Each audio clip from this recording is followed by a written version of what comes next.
बृहस्पति देव की व्रत कथा।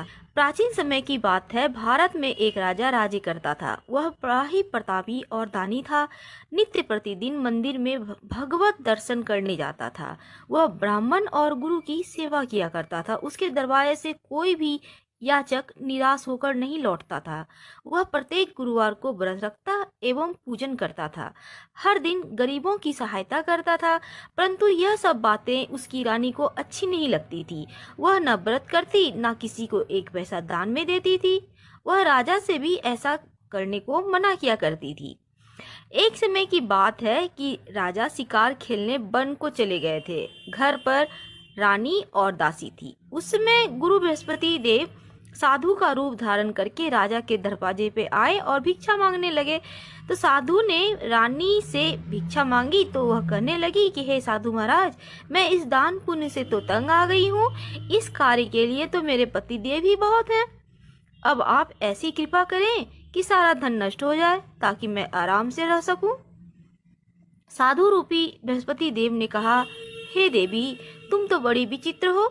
संतान और धन से कोई भी दुखी नहीं होता, इसको सभी चाहते हैं। पापी भी पुत्र और धन की इच्छा रखता है। अगर तुम्हारे पास धन अधिक है तो भूखे मनुष्यों को भोजन कराओ, प्याऊ लगवाओ, ब्राह्मणों को दान दो, धर्मशालाएं बनवाओ, कुआं, तालाब, बावड़ी, बाग बगीचे आदि का निर्माण कराओ और निर्धनों की कुंवारी कन्याओं का विवाह करवाओ। साथ ही यज्ञ आदि करो। इस प्रकार के कर्मों से आपका कुल का और आपका नाम परलोक में सार्थक होगा एवं स्वर्ग की प्राप्ति होगी। परंतु रानी साधु की इन बातों से खुश न हुई। उसने कहा, हे साधु महाराज, मुझे ऐसे धन की आवश्यकता नहीं जिसको मैं अन्य लोगों को दान दूं और जिसको रखने और संभालने में ही सारा समय मेरा नष्ट हो जाए। साधु ने कहा, हे देवी, यदि तुम्हारी ऐसी इच्छा है तो मैं जैसा बतलाता हूँ तुम वैसा ही करना। बृहस्पतिवार के दिन अपने घर को गोबर से लीपना, अभी के युग में पोछा लगाना जिसे कहते हैं, अपने केसों को पीली मिट्टी से धोना, केसों को धोते समय स्नान करना, राजा से कहना वह हजामत करवाए, भोजन में मांस मदिरा खाना, कपड़ा धोबी की यहाँ धुलने डालना। इस प्रकार 7 बृहस्पतिवार करने से तुम्हारा धन नष्ट हो जाएगा। यह कहकर साधु महाराज रूपी बृहस्पति देव अंतर ध्यान हो गए। रानी ने साधु के कहने के अनुसार 7 बृहस्पतिवार तक वैसा ही किया। साधु के बताए अनुसार कार्य करते हुए अभी तो केवल 3 बृहस्पतिवार ही बीते थे कि उनकी समस्त धन संपत्ति नष्ट हो गई। भोजन के लिए दोनों समय परिवार तरसने लगा तथा संसारिक भोगों से दुखी रहने लगा। तब वह राजा रानी से कहने लगा कि हे रानी, तुम यहाँ पर रहो, मैं दूसरे देश को जाता हूँ, क्योंकि यहाँ पर मुझे सभी मनुष्य जानते हैं, इसलिए मैं यहाँ कोई कार्य नहीं कर सकता। अब मैं परदेश जा रहा हूँ, वहाँ कोई काम धंधा करूँगा, शायद हमारे भाग्य बदल जाए। ऐसा कहकर राजा परदेश चला गया और वहाँ जंगल में लकड़ी काटता और शहर में बेचता। इस तरह से जीवन व्यतीत करने लगा। इधर राजा के बिना रानी और दासियां दुखी रहने लगी। किसी दिन भोजन मिलता, किसी दिन जल पीकर रह जाती। एक समय रानी और दासियों को 7 दिन बिना भोजन के किए हुए व्यतीत करना पड़ा। तो रानी ने अपनी दासी से कहा, हे दासी, यहाँ पास ही के नगर में मेरी बहन रहती है, वह बड़ी धनवान है। तू उसके पास जा और वहां से 5 सेर बेझर मांग कर ले आ, जिससे कुछ समय के लिए गुजर हो जाएगा। दासी रानी की बहन के पास गई। रानी की बहन उसमें पूजन कर रही थी। बृहस्पतिवार का दिन था। दासी ने रानी की बहन से कहा, हे रानी, मुझे आपकी बहन ने भेजा है, मुझे 5 सेर भेजर दे दो। दासी के अनेक बार कहने के बाद भी रानी की बहन ने कोई उत्तर नहीं दिया, क्योंकि वह उस समय बृहस्पतिवार की कथा सुन रही थी। जब दासी को रानी की बहन से कोई उत्तर नहीं मिला तो वह बहुत दुखी हुई। उसे क्रोध भी आया। वह लौटकर रानी से बोली, हे रानी, आपकी बहन को बहुत धनी स्त्री है, वह छोटे लोगों से बात नहीं करती। मैंने उससे कहा तो उसने कोई उत्तर ही नहीं दिया, मैं वापस चली आई। रानी बोली, हे दासी, इसमें उसका कोई दोष नहीं है। जब बुरे दिन आते हैं ना तो कोई सहारा नहीं देता। अच्छे बुरे का पता आपत्ति विपत्ति में ही लगता है। जो ईश्वर की इच्छा होगी वही होगा। यह सब हमारे भाग्य का दोष है।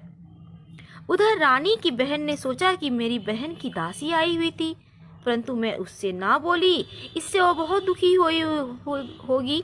अतः कथा सुन भगवान विष्णु का पूजन समाप्त कर वह अपने बहन के घर आ गई और कहने लगी, हे बहन, मैं बृहस्पति देव की व्रत कर रही थी, कथा सुन रही थी। तुम्हारी दासी हमारे घर गई हुई थी, परंतु जब तक कथा होती है तब तक हम लोग न उठते हैं न बोलते हैं, इसलिए मैं नहीं बोली। कहो, तुम्हारी दासी क्यों गई थी? रानी बोली, बहन, हमारे घर में अनाज नहीं था। वैसे तुमसे कोई बात तो छिपी हुई नहीं है, इस कारण मैंने दासी को तुम्हारे पास 5 सेर बेझर लाने के लिए भेजा था। रानी की बहन बोली, बहन देखो, बृहस्पति देव सभी की मनोकामनाएं पूर्ण करते हैं। देखो, शायद तुम्हारे घर में अनाज रखा हो। यह सुनकर दासी घर के अंदर गई तो वहां उसे एक घड़ा बेझर मिल गया।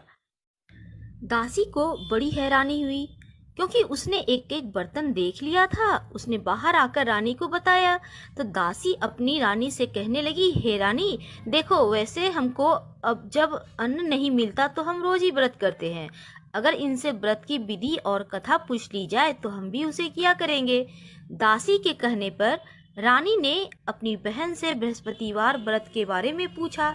उसकी बहन ने बताया, हे रानी बहन, बृहस्पतिवार को सूर्योदय से पहले उठ जाएं, स्नान करके बृहस्पतिवार का व्रत करना चाहिए, लेकिन उस दिन सिर नहीं धोना चाहिए। बृहस्पतिवार के व्रत में चने की दाल, मुनक्का से विष्णु भगवान का केले के वृक्ष की जड़ में पूजन करें और दीपक जलावें। उस दिन एक ही समय में भोजन करें। भोजन पीले कलर का होना चाहिए। खाद्य पदार्थ और कथा सुने। इस प्रकार करने से गुरु भगवान प्रसन्न होते हैं, अन्न पुत्र धन देते हैं, मनोकामना पूर्ण करते हैं। व्रत और पूजन की विधि बताकर रानी की बहन अपने घर लौट आई। रानी और दासी दोनों ने निश्चय किया कि बृहस्पति देव भगवान की पूजन जरूर करेंगे। 7 दिन बाद जब बृहस्पतिवार का दिन आया तो उन्होंने व्रत रखा। घुड़साल में जाकर चना और गुड़ मिलाई, उनकी दाल से केले की जड़ और विष्णु भगवान का पूजन किया। अब पीला भोजन कहाँ से आवे? दोनों बड़ी दुखी हुई, परंतु उन्होंने व्रत किया था, इस कारण बृहस्पति देव प्रसन्न थे। एक साधारण व्यक्ति के रूप में वे 2 थालों में सुंदर पीला भोजन लेकर आए और दासी को देकर बोले, हे दासी, यह भोजन तुम्हारे और रानी के लिए है, तुम दोनों करना। दासी भोजन पाकर बहुत प्रसन्न हुई और रानी से बोली, रानी जी, भोजन कर लो। रानी को इस भोजन के बारे में कुछ भी पता नहीं था, इसलिए वह दासी से बोली, जा तू ही भोजन कर, क्योंकि तू व्यर्थ में हमारी हंसी उड़ाती है। दासी बोली, एक व्यक्ति भोजन दे गया है। रानी कहने लगी, वह भोजन तेरे लिए दे गया है, तू ही भोजन कर। दासी ने कहा, वह व्यक्ति हम दोनों के लिए 2 थालों में भोजन दे गया, इसलिए हम और आप दोनों साथ साथ भोजन करेंगी। दोनों ने भगवान गुरु को नमस्कार कर भोजन आरंभ किया। इसके बाद वे दोनों प्रत्येक बृहस्पतिवार को गुरु भगवान का व्रत और पूजन करने लगी। बृहस्पति भगवान की कृपा से उनके पास धन हो गया, परंतु रानी फिर पहले की तरह आलस्य करने लगी। तब दासी बोली, देखो रानी, तुम पहले भी इस प्रकार आलस्य करती थी, तुम्हें धन रखने में कष्ट होता था, इस कारण सभी धन नष्ट हो गया। अब गुरु भगवान की कृपा से धन मिला है तो तुम्हें आलस्य हो रहा है।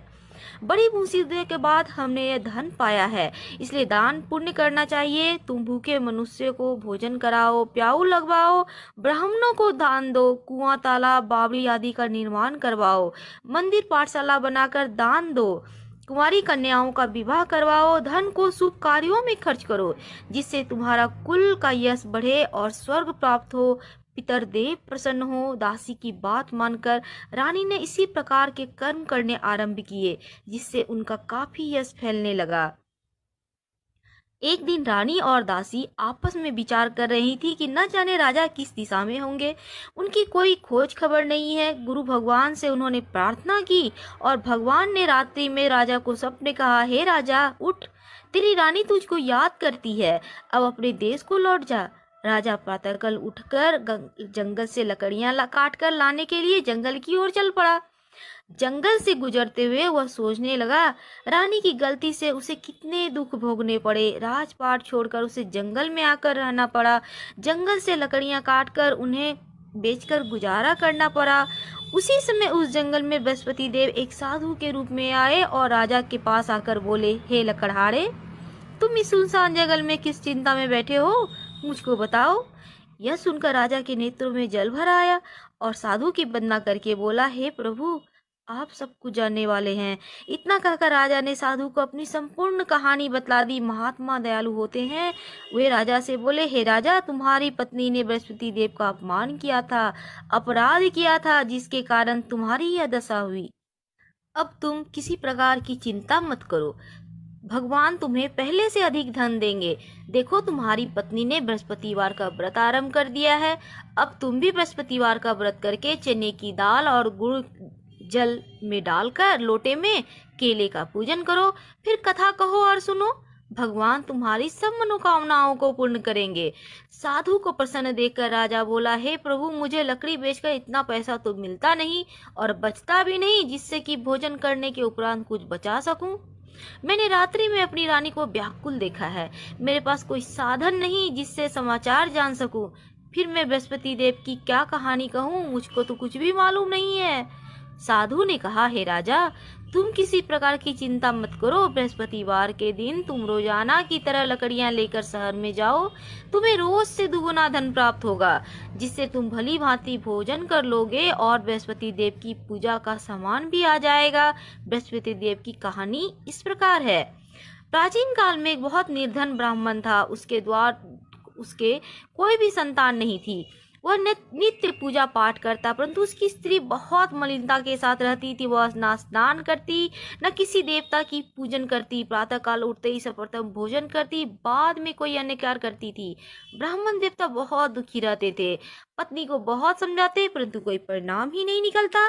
भगवान की कृपा से ब्राह्मण की स्त्री के कन्या उत्पन्न हुई। वह कन्या अपने पिता के घर में बड़ी होने लगी। वह बालिका प्रातः स्नान करके भगवान विष्णु की जप करती। वह बचपन से ही बृहस्पतिवार का व्रत भी करने लगी। पूजा पाठ समाप्त कर स्कूल जाती तो अपनी मुट्ठी में जौ भर के ले जाती और पाठशाला के मार्ग में डालती जाती थी। वही जौ स्वर्ण के हो जाते तो लौटते समय बीन कर घर ले आती। एक दिन वह बालिका सूप में उन सोने के जौं को फटक कर साफ कर रही थी। तभी उसकी माँ ने देख लिया और कहा, हे बेटी, सोने के जौं को फटकने के लिए तो सोने का सूप भी होना चाहिए ना।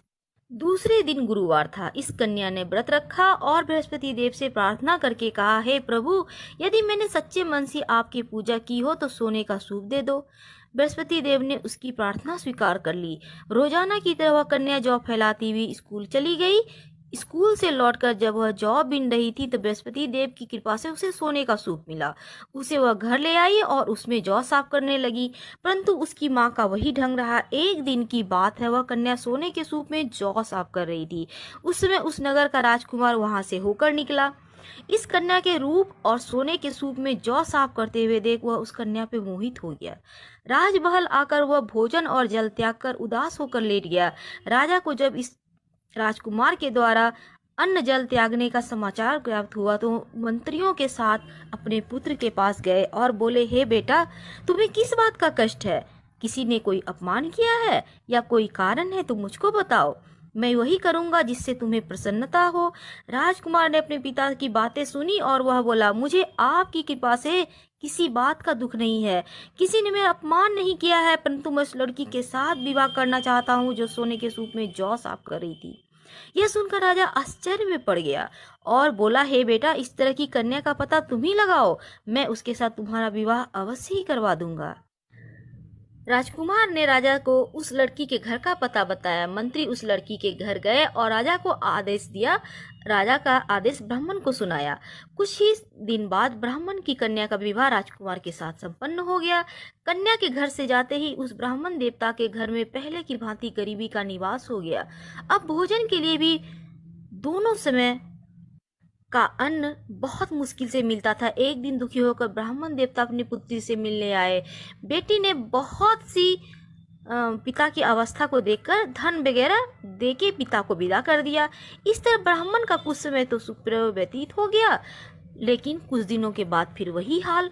ब्राह्मण फिर अपनी कन्या के यहाँ गया और सभी हाल कहा तो पुत्री बोली, हे पिताजी, आप माता जी को यहाँ लिवा लाओ, मैं उन्हें यह विधि बता दूंगी जिससे गरीबी दूर हो जाएगी। ब्राह्मण देवता अपनी स्त्री को लेकर पहुंचे तो पुत्री ने के पास राजमहल, तो पुत्री ने माँ को समझाने लगा, हे माँ, तुम प्रातःकाल उठकर प्रथम स्नान करके विष्णु भगवान का पूजन करो तो सर्वदेवता दूर हो जाएगी। परंतु उसकी माँ ने उसकी एक भी बात नहीं मानी। प्रातःकाल उठकर अपनी पुत्री को बच्चों का जूठन ही खा लिया। एक दिन उसकी पुत्री को बहुत गुस्सा आया। उसने एक रात कोठी से सभी सामान निकाल दिया और अपनी माँ को उसमें बंद कर दिया। प्रातःकाल उसमें से माँ को निकाला, स्नान करा के पूजा पाठ करवाया तो उसकी माँ की बुद्धि ठीक हो गई। उसके बाद वह नियम से पूजा पाठ करती, प्रत्येक बृहस्पतिवार का व्रत रखने लगी। इस व्रत के प्रभाव से उसकी माँ भी बहुत धनवान हो गई। बृहस्पति देवता के प्रभाव से स्वर्ग को गई। वह ब्राह्मण भी इस सुख पूर्वक इस लोक का सुख भोग कर स्वर्ग को प्राप्त हुए। इस तरह कहानी कहकर साधु देवता वहां से लोप हो गए। धीरे धीरे समय व्यतीत होने लगा। फिर वही बृहस्पतिवार का दिन आया। राजा जंगल में लकड़ी काट कर किसी शहर में बेचने गया। उसे उस दिन और दिनों की अपेक्षा ज्यादा धन मिला। राजा ने चना गुड़ आदि लाकर बृहस्पतिवार का व्रत किया और उस दिन से उसके सभी क्लेश दूर हो गए। परंतु जब अगला गुरुवार का दिन आया तो बृहस्पतिवार का व्रत करना भूल गया। इस कारण बृहस्पति देव नाराज हो गए। उस दिन उस नगर के राजा ने विशाल यज्ञ का आयोजन कराया और अपनी समस्त राज्य में घोषणा करवा दी कि कोई भी मनुष्य अपने घर में भोजन ना बनावे, ना आग जलावे, समस्त लोग मेरे यहाँ भोजन करने आवे। इस आज्ञा को जो न मानेगा उसे फांसी की सजा दी जाएगी। राजा की आज्ञा अनुसार राज्य के सभी लोग राजा के घर में भोजन करने के लिए सम्मिलित हुए, लेकिन लकड़हारा कुछ देर से पहुंचा, इसलिए राजा उसको अपने साथ महल ले गए। और राजा लकड़हारे को भोजन करा ही रहे थे कि रानी की दृष्टि उस खूंटी पर पड़ी जिस पर उसका हार लटका हुआ था। उसे दिखाई न दिया। रानी ने निश्चय किया कि मेरा हार इसी लकड़हारे ने चुरा लिया है। उसी समय सैनिक बुलवाकर उसको जेल में डलवा दिया। तब लकड़हारे जेल में गया तो बड़ा दुखी होकर विचार करने लगा कि न जाने कौन से पूर्व जन्म के कर्म से मुझे यह दुख प्राप्त हुआ है, और उसी साधु को याद करके रोने लगा जो जंगल में मिला था। तत्काल बृहस्पति देव साधु के रूप में प्रकट हुए और उसकी दशा को देखकर कहने लगे, हे रे मूर्ख, तूने बृहस्पतिवार की कथा नहीं कही, इसी कारण तुझे यह दुख प्राप्त हुआ है। अब तू चिंता मत कर। बृहस्पतिवार के दिन जेल खाने के दरवाजे पे 4 पैसे पड़े मिलेंगे। तू उनसे बृहस्पति देव की पूजा करना तो तेरे सभी कष्ट दूर हो जाएंगे। अगले बृहस्पतिवार उसे जेल के द्वार पर 4 पैसे मिले। राजा ने पूजा का सामान मंगाकर कथा कही और प्रसाद बांटा। उसी रात्रि को बृहस्पति देव ने उस नगर के राजा को स्वप्न में कहा, हे राजा, तुमने जिस आदमी को जेल में बंद कर दिया है वह निर्दोष है, वह राजा है, उसे छोड़ देना। रानी का हार उसी खूंटी पर लटका हुआ है। अगर तू ऐसा नहीं करेगा तो मैं तेरे राज्य को नष्ट कर दूंगा। राजा प्रातःकाल उठा और खूंटी पर हार टंगा हुआ देख लकड़हारे को बुलाकर क्षमा मांगी और राजा के योग्य सुंदर वस्त्र आभूषण भेंट कर उसे विदा किया। गुरुदेव की आज्ञा अनुसार राजा अपने नगर को चल दिया। जब राजा नगर के निकट पहुंचा तो उसे बड़ा ही आश्चर्य हुआ। नगर में पहले से अधिक बाग, तालाब, कुएं और बहुत सी धर्मशालाएं आदि बने हुए थे, मंदिर आदि बने हुए थे। तो राजा को आश्चर्य हुआ। राजा ने पूछा, यह किसका बाग और धर्मशाला है? तब नगर के सब लोग कहने लगे, यह सब रानी और दासी के द्वारा बनवाए गए हैं। राजा को आश्चर्य हुआ और गुस्सा भी आया। जब रानी ने खबर सुनी कि राजा आ रहे हैं तो उसने अपनी दासी से कहा, हे दासी, देख राजा हमको कितनी बुरी हालत में छोड़ गए थे, वह हमारी हालत को देखकर लौट न जाए, इसलिए तू दरवाजे पर खड़ी हो जा। रानी की आज्ञा अनुसार दासी दरवाजे पर खड़ी हो गई। जब राजा आए तो उन्हें अपने साथ महल में लिवा लाई। तब राजा ने क्रोध में करके अपनी तलवार निकाली और पूछने लगा, बताओ यह धन तुम्हें कैसे प्राप्त हुआ? तब रानी ने बताया, हमें यह सब धन बृहस्पति देव की व्रत के प्रभाव से प्राप्त हुआ है। राजा ने तब निश्चय किया कि 7 रोज बाद तो सभी बृहस्पति देव की पूजन करते हैं, परंतु मैं रोजाना ही दिन में 3 बार कथा करूंगा और रोज ही व्रत किया करूंगा।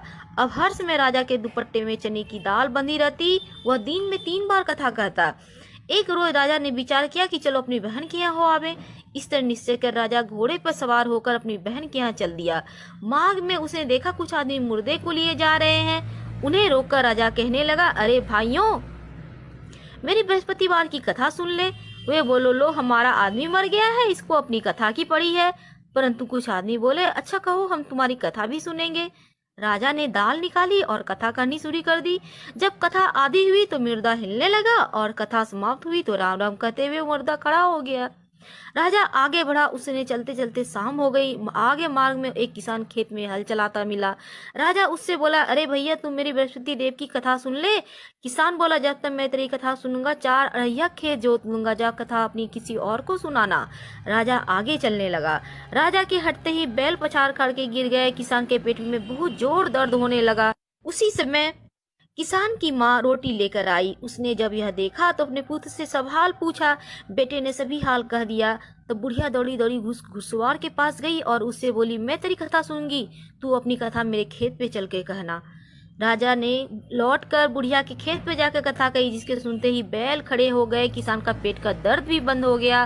राजा अपनी बहन के घर पहुंचा तो बहन ने भाई की खूब मेहमानी की। दूसरे रोज प्रातःकाल राजा जगा तो वह देखा कि सब लोग भोजन कर रहे हैं। राजा ने अपनी बहन से पूछा, ऐसा कोई मनुष्य नहीं है जिसने भोजन न किया हो? वह मेरी बृहस्पति देव की कथा तो सुन ले। यह सुनकर बहन बोली, भैया, यह देश ही ऐसा है, लोग यहाँ पहले भोजन करते हैं, बाद में अन्य कार्य करते हैं। अगर कोई पड़ोस में है तो मैं देख कर आती हूँ। ऐसा कहकर बहन चली गई, परंतु उसे ऐसा कोई भी व्यक्ति नहीं मिला जिसने भोजन न किया हो। अतः वह एक कुम्हार के घर गई जिसका लड़का बीमार था। उसे मालूम हुआ कि उसके यहाँ से 3 रोज से किसी ने भोजन नहीं किया है। रानी ने अपने भाई की कथा सुनने के लिए कुम्हार से कहा तो वह तैयार हो गया। राजा ने जाकर बृहस्पतिवार की कथा कही, जिसका सुनकर उसका लड़का ठीक हो गया। अब तो राजा की प्रशंसा होने लगी। एक दिन राजा ने अपनी बहन से कहा, हे बहन, मैं अपने घर जाऊंगा, तुम भी तैयार हो जाओ। राजा की बहन ने अपनी सास से कहा तो अपने भाई के साथ जाने की आज्ञा मांगी। सास बोली, चली जा, परंतु अपने लड़कों को मत ले जाना, क्योंकि तेरे भाई को कोई संतान नहीं होती है। बहन ने अपने भाई से कहा, हे भैया, मैं तो चलूंगी, कोई बालक नहीं जाएगा। राजा ने कहा, जब बालक ही नहीं जाएगा तो तुम जाकर क्या करोगी? दुखी मन से राजा अपने नगर को लौट आया। राजा ने अपनी रानी से कहा, हम निसंतान हैं, कोई हमारे घर आना पसंद नहीं करता। इतना कहकर बिना कुछ खाए सैया पर लेट गए। रानी बोली, हे प्रभु, बृहस्पति देव ने हमें सब कुछ दिया है, हमें संतान भी अवश्य देंगे। उसी रात बृहस्पति देव ने राजा को स्वप्न में कहा, हे राजा, उठ, सभी सोच त्याग दे, तेरी रानी गर्भवती है। राजा को यह जानकर बहुत खुशी हुई। 9 महीने रानी के गर्भ से एक सुंदर पुत्र पैदा हुआ। जब राजा की बहन ने यह सब शुभ समाचार सुना तो वह बहुत खुश हुई और बधाई लेकर अपने भाई के यहाँ आई। तभी रानी ने कहा, घोड़ा चढ़कर तो नहीं आई, गधी चढ़ी आई। राजा की बहन बोली, भाई, मैं इस प्रकार ना कहती, तुम्हें औलाद कैसे मिलता? बृहस्पति देव ऐसे ही हैं, जिनके मन में जो भी कामनाएं रहती हैं सभी को पूर्ण करते हैं। जो सद्भावना पूर्वक बृहस्पतिवार का व्रत करता है, पढ़ता है, सुनता है अथवा दूसरों को सुनाता है, बृहस्पति देव उसकी सदैव रक्षा करते हैं। जो संसार में सद्भावना व सच्चे हृदय से बृहस्पति देव की पूजन करते हैं, उनकी सभी मनोकामनाएं उसी प्रकार से पूर्ण होती है जैसे राजा और रानी ने बृहस्पति देव की कथा और गुणगान किया। उनकी सभी इच्छाएं बृहस्पति देव ने पूर्ण की थी। मनुष्य को हृदय से उनका जय जयकार करते हुए, मनन करते हुए जय जयकार बोलना चाहिए। बृहस्पति भगवान की जय, विष्णु भगवान की जय, लक्ष्मी मैया की जय। दोस्तों, ये कथा आदि मत सुनिएगा, बहुत पाप लगता है। आप जब भी कथा सुने, पूरा कथा सुनने के बाद हाथ में जो आपने पुष्प या चना गुड़ रखा था वहीं पे अर्पित करें और प्रणाम करें, आरती करें। धन्यवाद। हम फिर मिलेंगे।